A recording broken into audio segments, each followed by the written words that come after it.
Please sit down. Thank you. Thank you.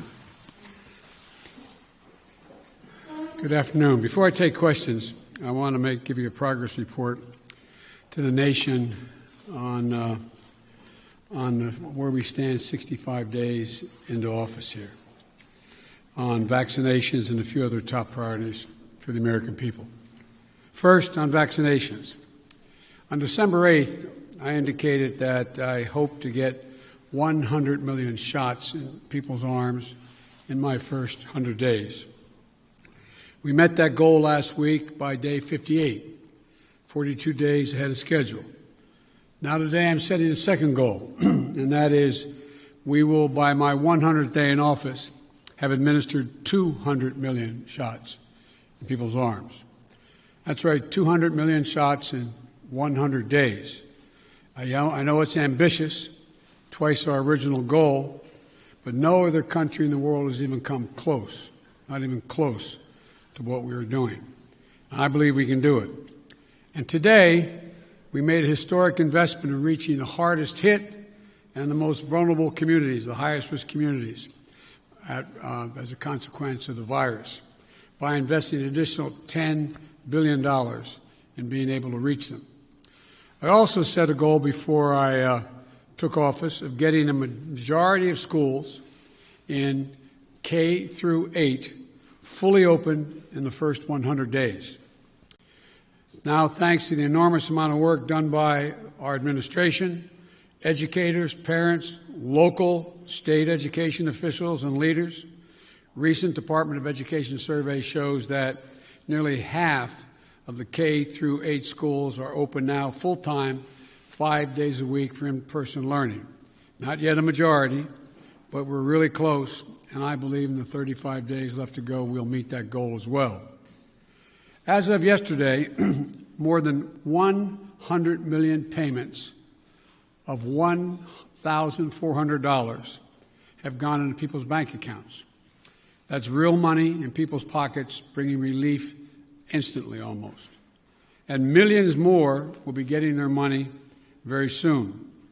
One final note. Since we passed the American Rescue Plan, we're starting to see new signs of hope in our economy. Since it was passed, a majority of economic forecasters have significantly increased their projections on the economic growth that's going to take place this year. They're now projecting it will exceed 6%, a 6% growth in GDP. And just this morning, we learned that the number of people filing for weekly unemployment insurance fell by nearly 100,000 persons. It's the first time in a year the number has fallen below the pre-pandemic high. So there are still too many Americans out of work, too many families hurting, and they still have a lot of work to do. But I can say to you, the American people, help is here and hope is on the way. Now I'll be happy to take your questions. Zeke, Associated Press. Thank you, Mr. President. You mentioned your progress on COVID-19. I'd like to ask you about some of the other issues facing your presidency. One of the defining challenges you face in the coming months is how to deliver on your promise to Americans on issues like immigration reform, gun control, voting rights, climate change. All of those right now are facing stiff, united opposition from Republicans on Capitol Hill. How far are you willing to go to achieve those promises that you made to the American people? Well, I'm good. Look, when I took office, I decided that it was a fairly basic, simple proposition, and that is I got elected to solve problems. And the most urgent problem facing the American people, I stated from the outset, was COVID-19 and the economic dislocation for millions and millions of Americans. And so that's why I put all my focus in the beginning. There are a lot of problems, but all my focus on dealing with those particular problems. And the other problems we're talking about, from immigration the guns and the other things you mentioned are long-term problems. They've been around a long time. And what we're going to be able to do, God willing, is now begin one at a time to focus on those as well. And whether it's immigration or guns or a number of other problems that face the country. But the fundamental problem is getting people some peace of mind so they can go to bed at night and not stare at the ceiling wondering whether they lost their health insurance, whether they're going to lose a family member, whether they're going to be in a position where they're going to lose their home because they can't pay their mortgage, or the millions of people are going to get thrown out of their homes because of the inability to pay their rent. So we're going to move on these one at a time, try to do as many simultaneously as we can, but that's the reason why I focused as I have. And here's the deal. I think my Republican colleagues are going to have to determine whether or not we want to work together, or they'll decide that the way in which they want to proceed is to just decide to divide the country, continue the politics of division. But I'm not going to do that. I'm just going to move forward and take these things as they come. And just to follow up, Mr. President, can your presidency be a success if you can't make progress on those four challenges: climate change, immigration reform, gun control, voting rights? Well, I plan on making progress on all of them, but that's going to be for the American people to decide.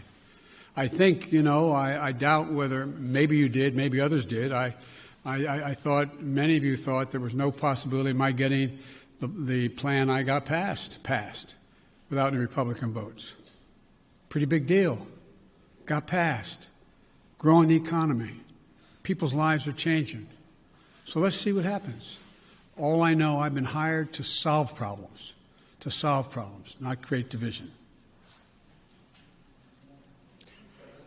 Okay. How about Yamiche? Thanks so much, Mr. President. You've said over and over again that immigrants shouldn't come to this country right now. This isn't the time to come. That message is not being received. Instead, the perception of you that got you elected as a moral, decent man is the reason why a lot of immigrants are coming to this country and entrusting you with unaccompanied minors. How do you resolve that tension? And how are you choosing which families can stay and which can go, given the fact that even though with Title 42 there are some families that are staying? And is there a timeline for when we won't be seeing these overcrowded facilities run by CPB when it comes to unaccompanied minors? Well, look, I guess I should be flattered. People are coming because I'm the nice guy. That's the reason why it's happening. That I'm a decent man, or however it's phrased. That's why they're coming, because Biden's a good guy. Truth of the matter is, nothing has changed. As many people came, 28% increase in children to the border in my administration, 31% in the last year in 2019 before the pandemic in the Trump administration. It happens every single solitary year. There is a significant increase in the number of people coming to the border in the winter months of January, February, March. It happens every year. In addition to that, there is and by the way, does anybody suggest that there was a 31% increase under Trump because he was a nice guy and he was doing good things at the border? That's not the reason they're coming. The reason they're coming is that it's the time they can travel with the least likelihood of dying on the way because of the heat in the desert, number one. Number two, they're coming because of the circumstances in country. In country. The way to deal with this problem, and I started to deal with it back when I was United States Vice President, putting together a bipartisan plan of over $700 million to do with the root causes of why people are leaving. What did Trump do? He eliminated that funding. He didn't use it. He didn't do it. And in addition to that, what he did, he dismantled all the elements that exist to deal with what had been a problem and has been continued to be a problem for a long time. He, in fact, shut down the number of beds available. He did not fund HHS to get people, to get the children out of those Border Patrol facilities where they should not be and not supposed to be more than a few days, a little while. But he dismantled all of that. And so what we're doing now is attempting to rebuild the system that can accommodate what is happening today. And I'd like to think it's because I'm a nice guy, but it's not. It's because of what's happened every year. Let me say one other thing on this. If you take a look at the number of people who are coming, the vast majority, the overwhelming majority of people coming to the border and crossing are being sent back.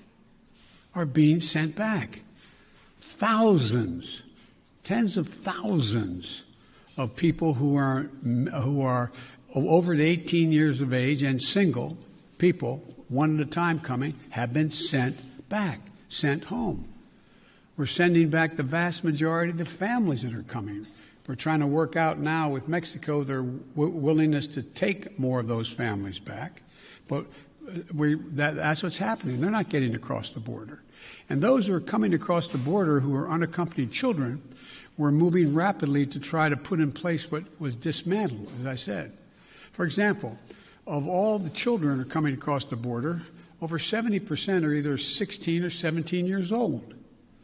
We're not talking about people ripping babies from mother's arms or little 3-year-olds standing on the border. Less than, I think it's 1.5% fall in the category of the very young.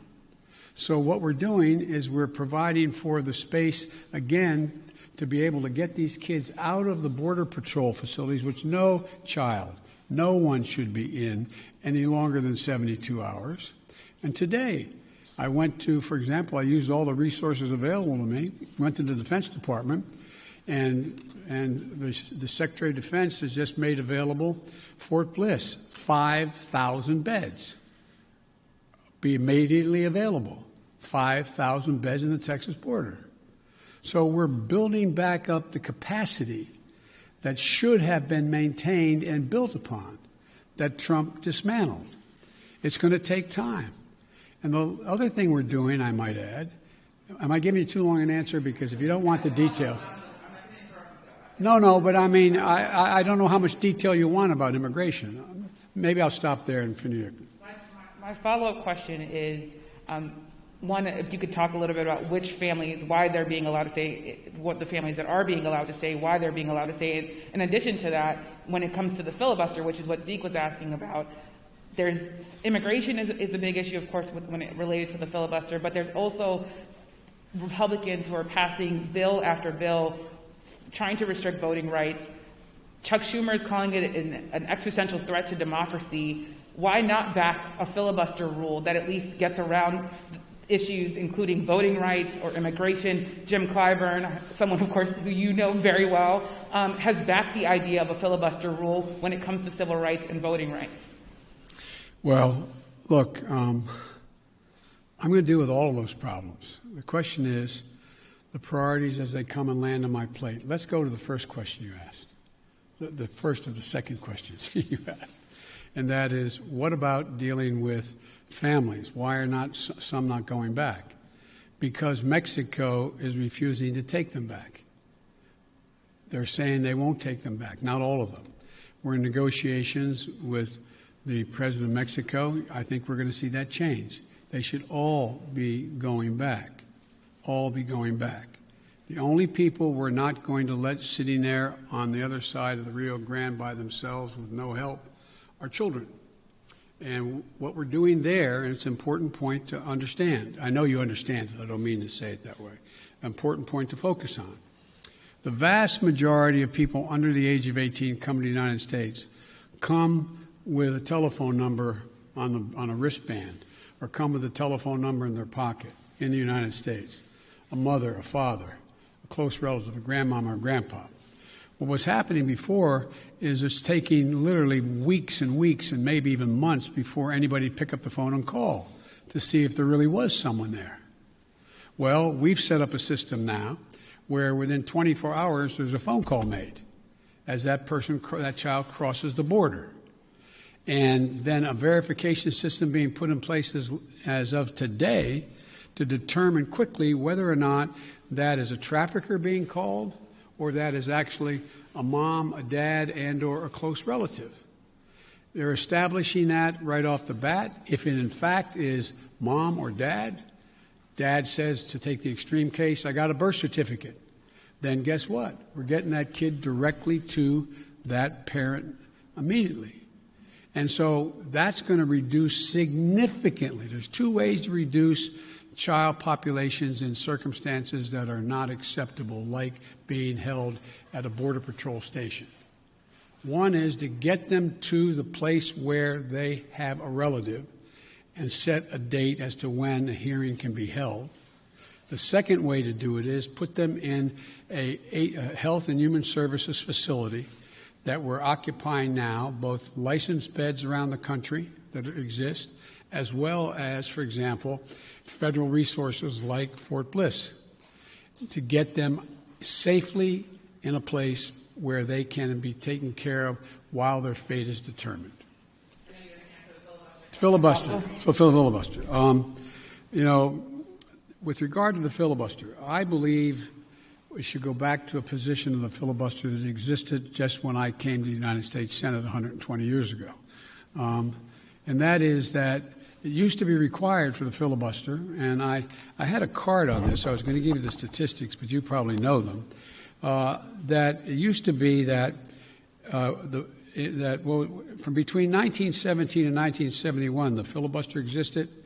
There were a total of 58 motions to break a filibuster. That whole time. Last year alone, there were 5 times that many. So it's being abused in a gigantic way. And for example, it used to be you had to stand there and talk and talk and talk and talk until you collapsed. And guess what? People got tired of talking and tired of collapsing. Filibusters broke down and we were able to break the filibuster, get a quorum, and vote.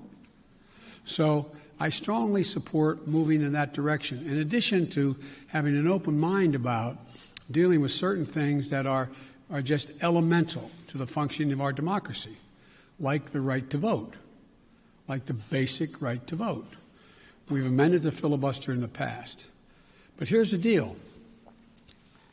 As you observed, I'm a fairly practical guy. I want to get things done. I want to get them done consistent with what we promised the American people. And in order to do that, in a 50-50 Senate, we've got to get to the place where I get 50 votes so that the Vice President of the United States can break the tie, or I get 51 votes without her. And so I'm going to say something outrageous. I have never been particularly poor at calculating how to get things done in the United States Senate. So the best way to get something done, if it holds near and dear to you that you like to be able to, anyway,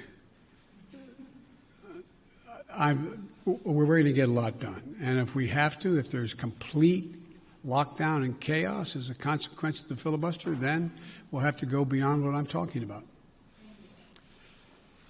Okay, hang on. Sorry. Oh, Ms. Kim. Thank you, Mr. President. To follow up on the filibuster, so do you believe it should take 60 votes to end a filibuster on legislation or 51? If we could end it with 51, we would have no problem. You're going to have to, the existing rule, it's going to be hard to get a parliamentary ruling that allows 50 votes to end the filibuster, the existence of a filibuster.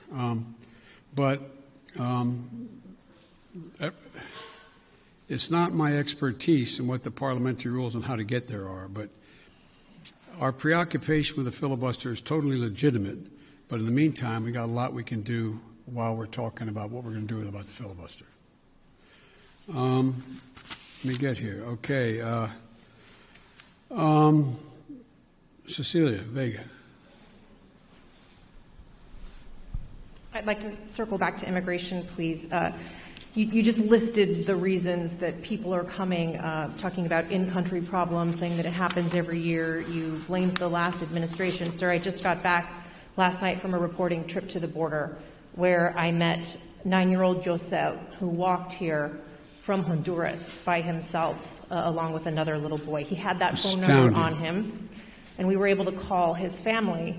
His mother says that she sent her son to this country because she believes that you are not deporting unaccompanied minors like her son. That's why she sent him alone from Honduras. So, sir, you blame the last administration, but is your messaging in saying that these children are and will be allowed to stay in this country and work their way through this process, encouraging families like Joseph's to come? Well, look.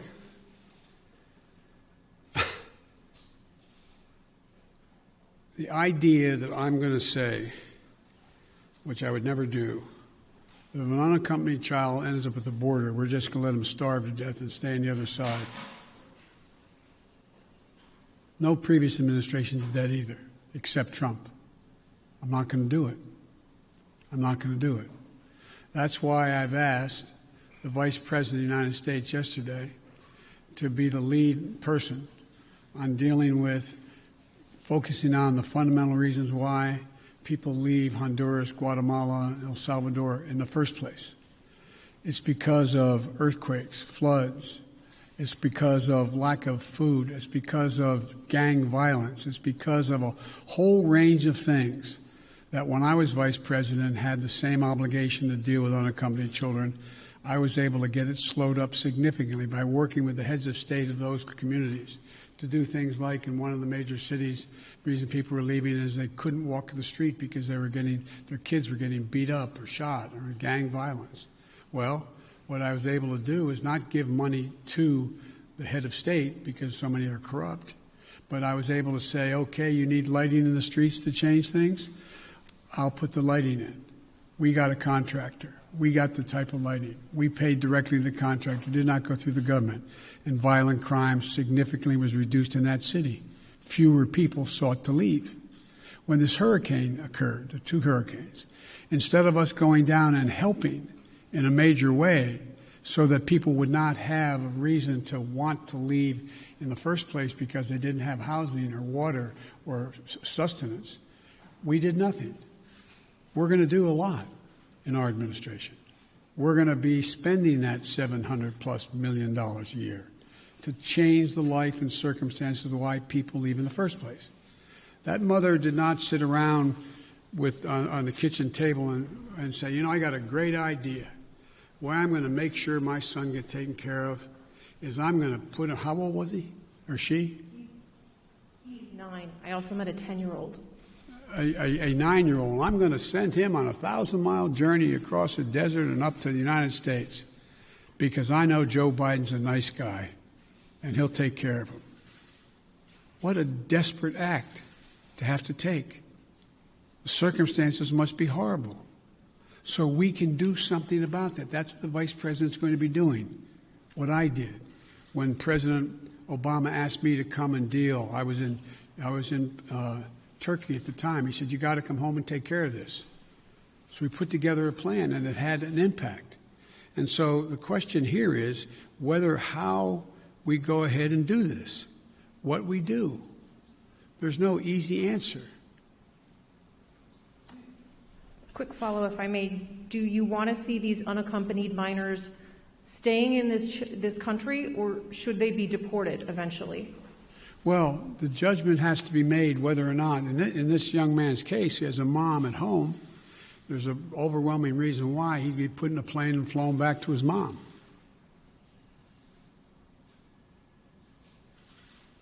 Follow, sir. You mentioned circumstances that must be horrific. The Customs and Border Protection Facility in Donna, Texas, I was there, is at 1,556% capacity right now with mostly unaccompanied minors. There are kids that are sleeping on floors. They are packed into these pods. I've spoken to lawyers who say that some of these children have not seen the sun in days. What's your reaction? What is your reaction to these images that have come out from that particular facility? Is what's happening inside acceptable to you? And when is this going to be fixed? That's a serious question, right? It's acceptable to me. Come on. That's why we're going to be moving 1,000 of those kids out quickly. That's why I got Fort Bliss opened up. That's why I've been working from the moment this started to happen to try to find additional access for children to be able to safely, not just children, but particularly children, to be able to safely be housed while we follow through on the rest of what's happening. That is totally unacceptable.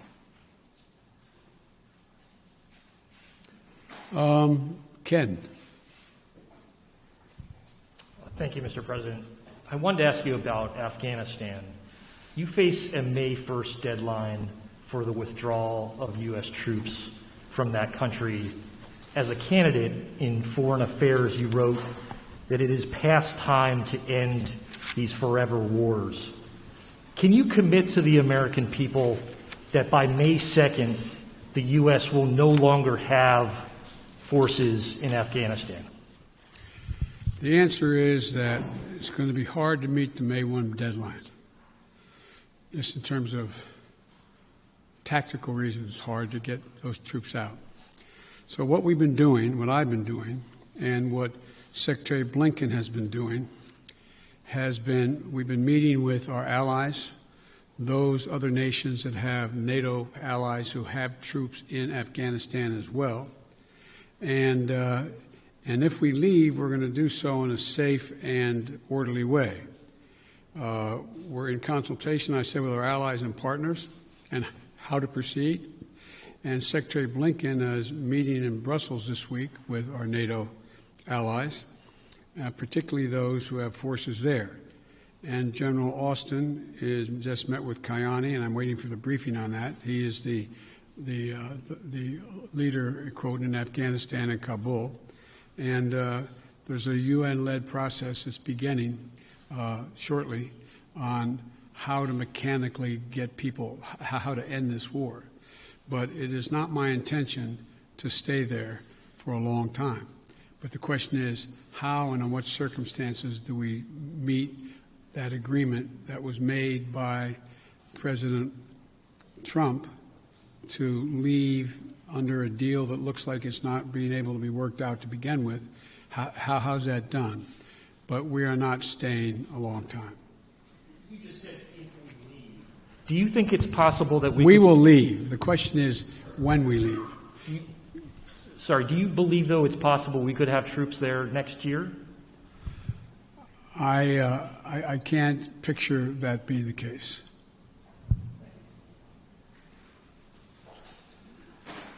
Okay, Kristen. Thank you very much, Mr. President. Given the conditions that were just laid out at the migrant facilities at the U.S. border, will you commit to allowing journalists to have access to the facilities that are overcrowded moving forward? I will commit when my plan very shortly is underway to let you have access to not just them, but to other facilities as well.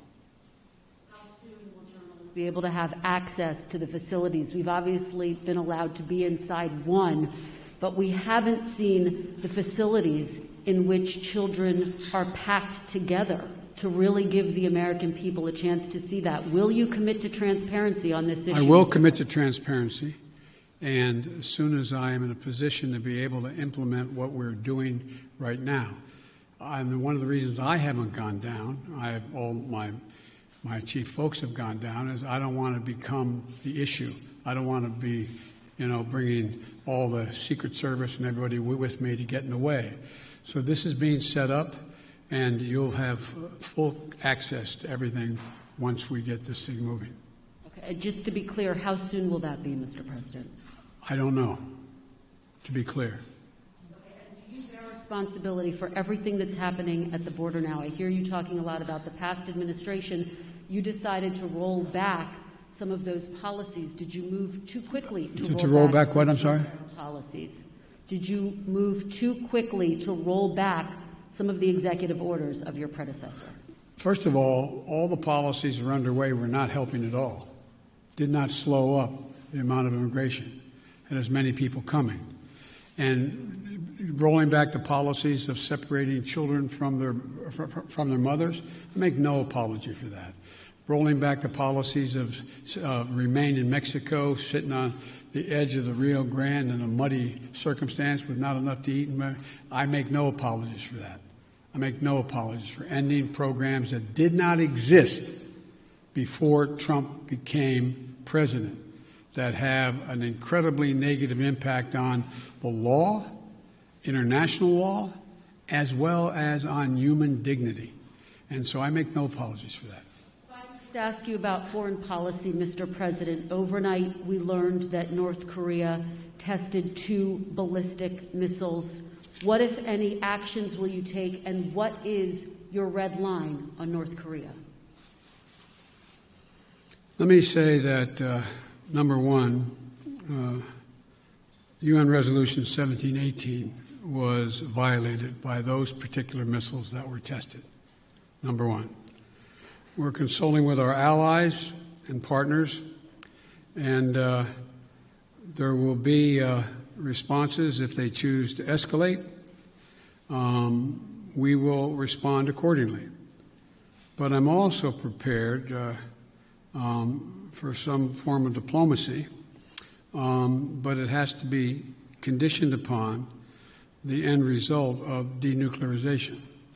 So that's what we're doing right now, consulting with our allies. Just very quick follow-up. You only got another hour now, okay? Diplomacy, can you define what you mean? And former President Obama warned the incoming President Trump that North Korea was the top foreign policy issue that he was watching. Is that how you assess the crisis in North Korea? Yes. Okay, hang on a second here. Kristen, Nancy, CBS. Thank you very much, Mr. President. I want to go back to voting rights. And as Yamiche mentioned, Republican legislatures across the country are working to pass bills that would restrict voting, particularly Democrats fear impacting minority voters and young voters, the very people who helped to get you elected in November. Are you worried that if you don't manage to pass voting rights legislation, that your party is going to lose seats and possibly lose control of the House and the Senate in 2022? What I'm worried about is how un-American this whole initiative is. It's sick. It's sick. Deciding in some states that you cannot bring water to people standing in line, waiting to vote. Deciding that you're going to end voting at 5 o'clock when working people are just getting off work. Deciding that there will be no absentee ballots under the most rigid circumstances. It's all designed, and I'm going to spend my time doing 3 things. 1, trying to figure out how to pass the legislation passed by the House, number 1. Number 2, educating the American public. The Republican voters I know find this despicable. Republican voters, the folks outside this White House. I'm not talking about the elected officials. I'm talking about voters. And so I'm convinced that we'll be able to stop this because it is the most pernicious thing. This makes Jim Crow look like Jim Eagle. I mean, this is gigantic, what they're trying to do. And it cannot be sustained. And do everything in my power, along with my friends in the House and the Senate, to keep that from becoming the law. Is there anything else you can do about it besides passing legislation? The answer is yes, but I'm not going to lay out a strategy in front of the whole world and you now.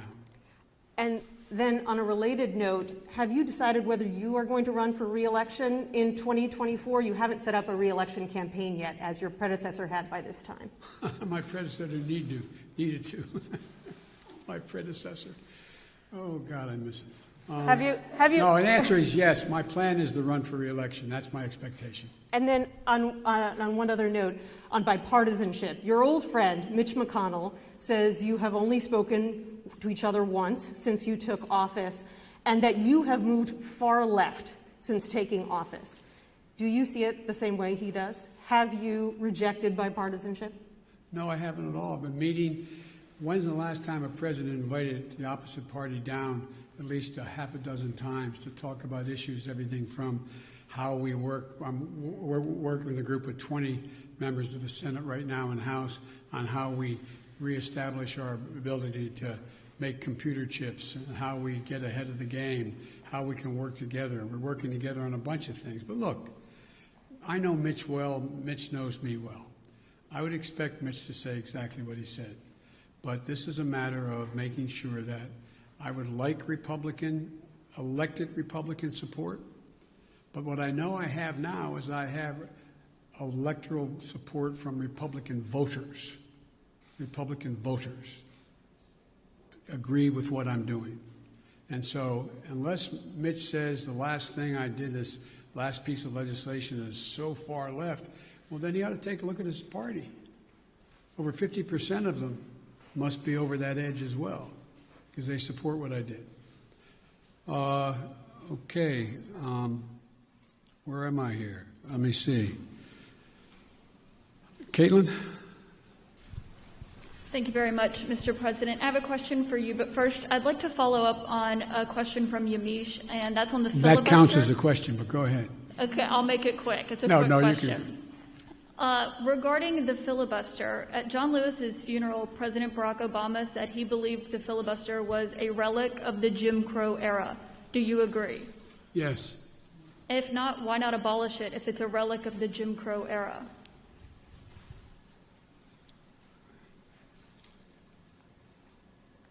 Successful electoral politics is the art of the possible. Let's figure out how we can get this done and move in the direction of significantly changing the abuse of even the filibuster rule first. It's been abused from the time it came into being by an extreme way in the last 20 years. Let's deal with the abuse first. It sounds like you're moving closer to eliminating the filibuster. Is that correct? I answered your question.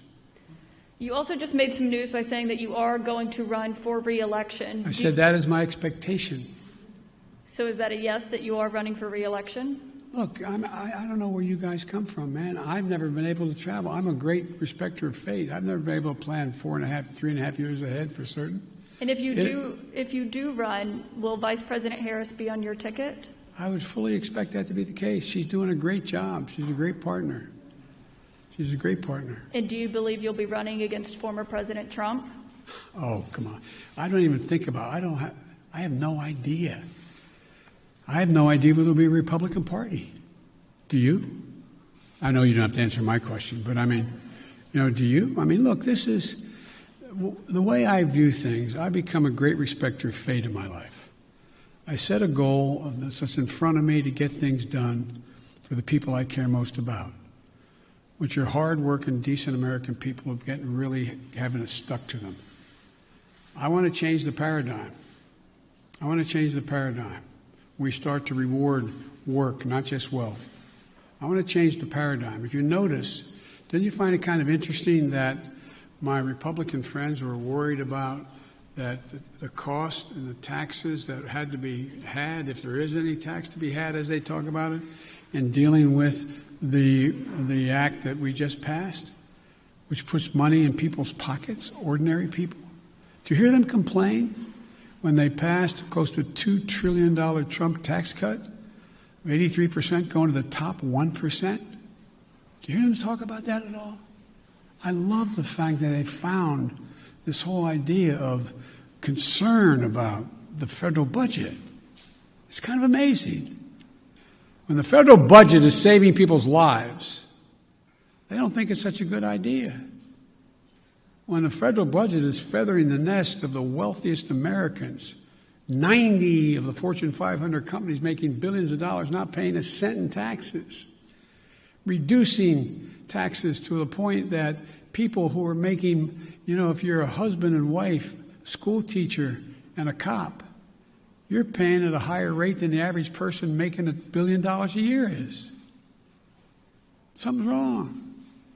Their newfound concern I'm concerned. Look, I meant what I said when I ran, and a lot of you still think I'm wrong, and I respect that. So I'm running for 3 reasons. To restore the soul, dignity, honor, honesty, transparency to the American political system. 2, to rebuild the backbone of this country, the middle class, hardworking people and people struggling to get in the middle class. They built America, and unions built them. The 3rd reason I said I was running was to unite the country. And generically speaking, all of you said, no, you can't do that. Well, I've not been able to unite the Congress, but I've been uniting the country based on the polling data. We have to come together. We have to. So from my perspective, it's to me, it's about just, getting out there, putting one foot in front of the other and just trying to make things better for people. Just hard-working people. People get up every morning and just want to figure out how to put food on the table for their kids, to be able to have a little bit of breathing room, being able to make sure that they go to bed not staring to the ceiling like my dad did, wondering since he didn't have health insurance, what happens if mom gets sick or he got sick. These are basic things. Basic things. And I'm of the view that the vast majority of people, including registered Republicans by and large, share that same view, that same sense of what is, what's appropriate.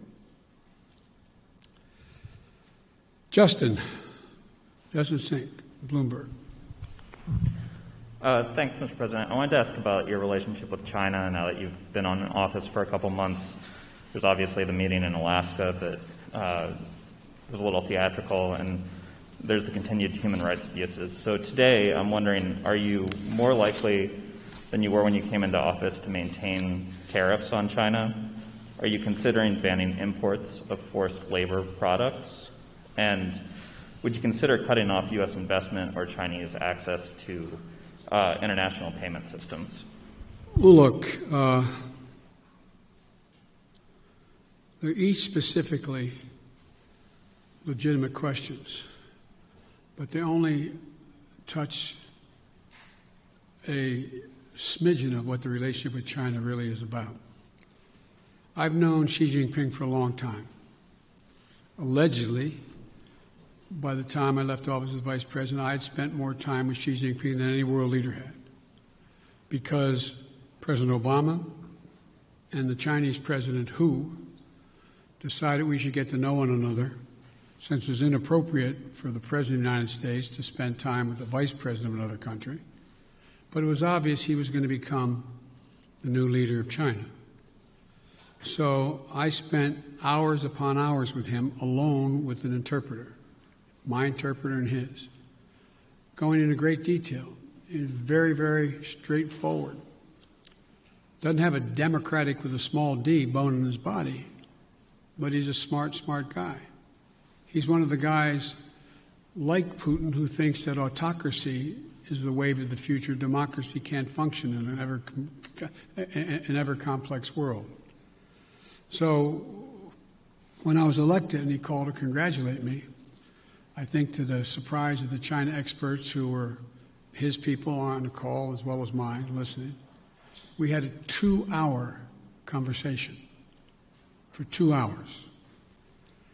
And we made several things clear to one another. I made it clear to him again, what I've told him in person on several occasions, that we're not looking for confrontation, although we know there will be steep competition. 2, that we'll have strong competition, but we'll insist that China play by the international rules. Fair competition, fair practices, fair trade. Thirdly, in order to compete effectively, I indicated that we're going to deal with China effectively. And we're going to need 3 things to do that. I'm telling our people. First, we're going to invest in American workers and American science. I said that all through the campaign. I say it again, and I'm setting up my administration to be able to do that, which is that You know, back in the 60s, we used to invest a little over 2% of our entire GDP in pure research and investment in science. Today, it's 0.7%. I'm going to change that. We're going to change that. The future lies in who can, in fact, own the future as it relates to technology, quantum computing, a whole range of things, including the medical fields. And so, what I'm going to do is make sure we invest closer to 2%. One of the reasons why I've set up the PAB, the President's Board with Scientists and the like, again, is we're going to invest in medical research, cancer, Alzheimer's, diabetes, the things, industries of the future, artificial intelligence, quantum computing, biotech, and we're going to make real investments. China is out investing us by a long shot because their plan is to own that future. The second thing we're going to do is we're going to reestablish our alliances, and I've been very clear with them. It's not anti-Chinese, and we've talked about it. I want to make sure that, for example, later today, after this, as a matter of fact, shortly after this, which is fine, we've been going close to an hour. I'm happy to go longer, but one of the things that I'm going to be doing, I'm going to be speaking with 27 heads of state in Europe. And very shortly, I think within the next hour or so, I don't know the exact time. And earlier this month, and apparently it got the Chinese attention, that's not why I did it, I met with our allies and how we're going to hold China accountable in the region. Australia, India, Japan, and the United States, the so-called Quad. Because we have to have democracies working together. Before too long, I'm going to invite an alliance of democracies to come here to discuss the future. And so we're going to make it clear that in order to deal with these things, we are going to hold China accountable to follow the rules. To follow the rules. Whether it relates to the South China Sea or the North China Sea or the agreement made on Taiwan or a whole range of other things. And the third thing, and the thing that I admire about dealing with Xi is he understands, he makes no pretense about not understanding what I'm saying any more than I do him.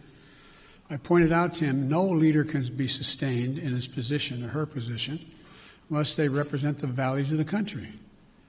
And I said, Mr. President, as I've told you before, Americans value the notion of freedom. America values human rights. We don't always live up to our expectations, but there's a value system. We are founded on that principle.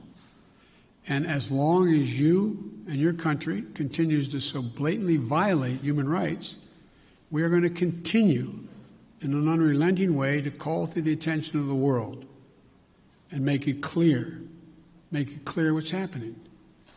And he understood that. I made it clear that no American president, at least one did, but no American president ever backed down from speaking out of what's happening to the Uyghurs, what's happening in Hong Kong, what's happening in country. That's who we are. The moment a president walks away from that, as the last one did, is the moment we begin to lose our legitimacy around the world. It's who we are. So I see stiff competition with China. China has an overall goal, and I don't criticize them for the goal, but they have an overall goal to become the leading country in the world, the wealthiest country in the world, and the most powerful country in the world. That's not going to happen on my watch, because the United States is going to continue to grow and expand. All right, just to follow up on the meeting of democracies, is that where you expect in a multilateral way to make these decisions about sanctions or No, that's not where I make the decision. That's where I make sure we're all on the same page. All on the same page. Look, I predict to you, your children or grandchildren are going to be doing their doctoral thesis on the issue of who succeeded, autocracy or democracy. Because that is what is at stake. not just with China. Look around the world. We're in the midst of a fourth industrial revolution of enormous consequence. Will there be middle class? How will people adjust to these significant changes in science and technology, the environment? How will they do that? And our democracy is equipped, because all the people get to speak, to compete. It is clear, absolutely clear, and most of the scholars I dealt with at Penn agree with me around the country, that this is a battle between the utility of democracies in the 21st century and autocracies. If you notice, you don't have Russia talking about communism anymore. It's about an autocracy. Demand decisions made by a leader of a country. That's what's at stake here. We got to prove democracy works. Mr. President, sorry, I know you haven't had a chance to address the tragedies in Georgia and Colorado. You had said to stay tuned for actions that you might take on gun control. Wondering if you've made a decision either about sending the manufacturer liability bill that you had promised on day one to Capitol Hill, or executive actions like going after ghost guns or giving money to cities and states to battle gun control. All the above. It's a matter of timing. As you've all observed, successful presidents, better than me, have been successful in large part because they know how to time what they're doing, order it, decide on priorities, what needs to be done. The next major initiative is, and I'll be announcing it Friday in Pittsburgh in detail, is to rebuild the infrastructure, both physical and technological infrastructure of this country, so that we can compete and create significant numbers of really good paying jobs. Really good paying jobs. And some of you have been around long enough to know that used to be a great Republican goal or initiative. I still think the majority of the American people don't like the fact that we are now ranked, 85th in the world in infrastructure. I mean, look, the future rests on whether or not we have the best airports that can accommodate air travel, ports that you can get in and out of quickly so businesses decide. Some of you, if you were ever local reporters and you found your governor or mayor trying to attract business to your community, what's the first thing the business asked?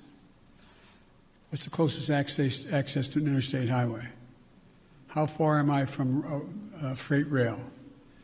Is the water available? Is there enough water available for me to conduct my business? All the things that relate to infrastructure. We have somewhere, I asked the staff to write it down for me, and they did, not for this, but for a longer discussion. We have somewhere in terms of infrastructure, we rank 13th globally in infrastructure. China is investing 3 times more in infrastructure than the United States is. Bridges, more than 1/3 of our bridges, 231,000 of them, need repairs. Some are physical safety risks or preservation work. 1 in 5 miles of our highways and major roads are in poor condition. That's 186,000 miles of highway. Aviation, 20% of all flights weren't on time, resulting in 1.5 million hours lost in production. 6 to 10 million homes in America still have lead pipes servicing their water lines. We have over 100,000 wellheads that are not capped, leaking methane. What are we doing? And by the way, we can put as many pipe fitters and miners on us to work capping those wells at the same price that they would charge to dig those wells. So I just find it frustrating. Frustrating. Talk about, last point I'll make in the infrastructure, and I apologize for spending more time on it, but is that if you think about it,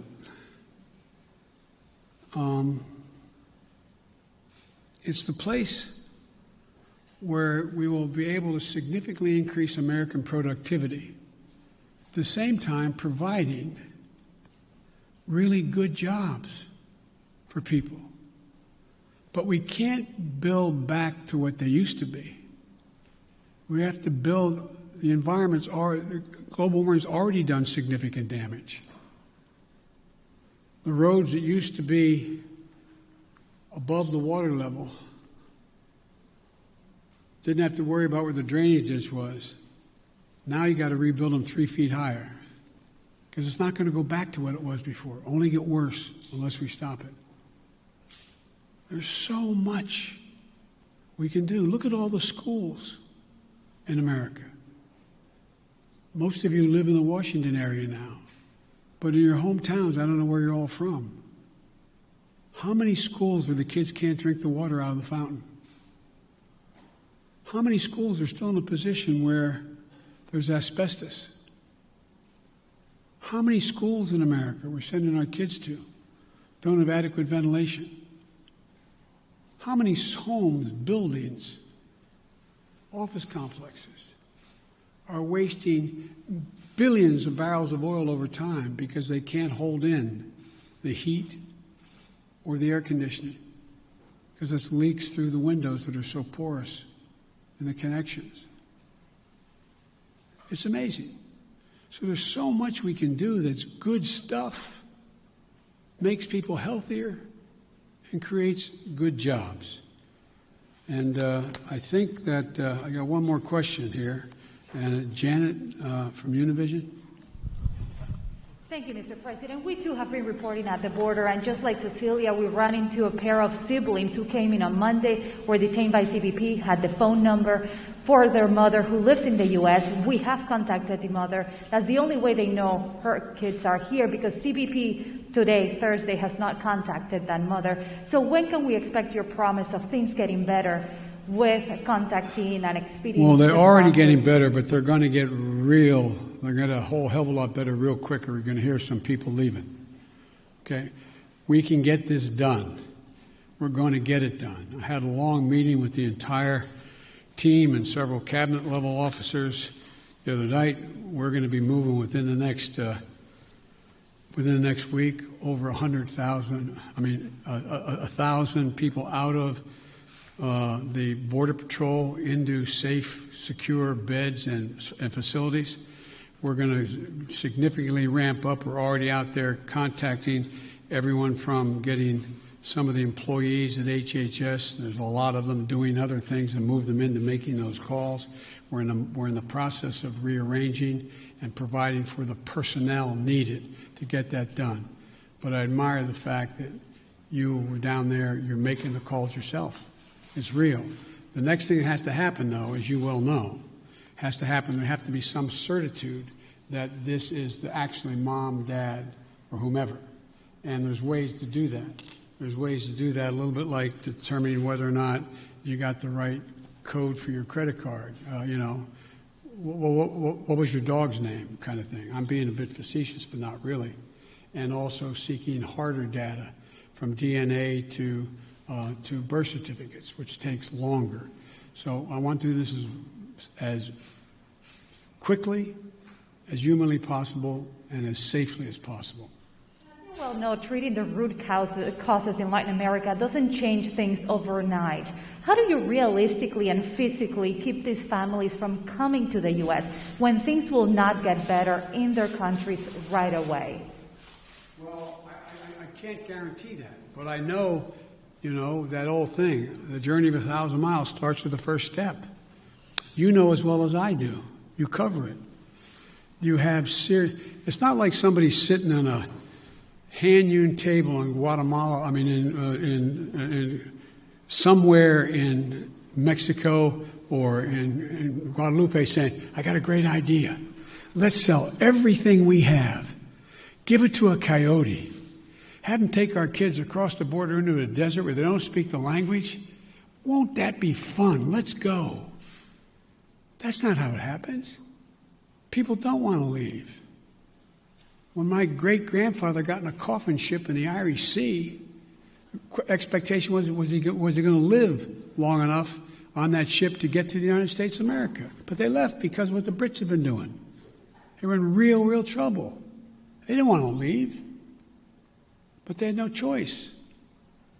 So I can't guarantee we're going to solve everything, but I can guarantee we can make everything better.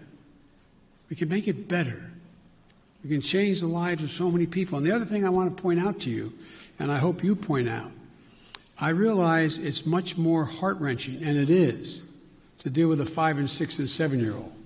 But you went down there and you saw the vast majority of these children, 70% are 16 years old, 17 years old, and mostly males. Doesn't make it good, bad, or indifferent. But the idea that we have tens of thousands of kids in these god-awful facilities that are really little babies crying all night, there's some, that's true. That's why we got to act. And yesterday, I asked my team, both the director of the two agencies as well as others, I asked them what would they in fact, and I asked their opinion because they're the experts, but I said, focus on the most vulnerable immediately. But there's no reason why in the next month as people cross the border, that phone call can't be made in the first 48 hours and begin. If I may ask one last question, have you had any talks with Senate Republicans who are threatening this administration with not considering the immigration legislation that was passed in the House until the situation at the border has been resolved? No, because I know they have to posture for a while. They sort of got to get out of their system. This is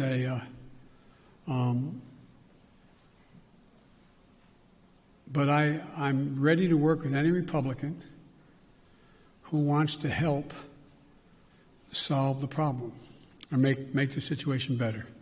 But folks, I'm going. Thank you very, very much. I appreciate it. Thank you.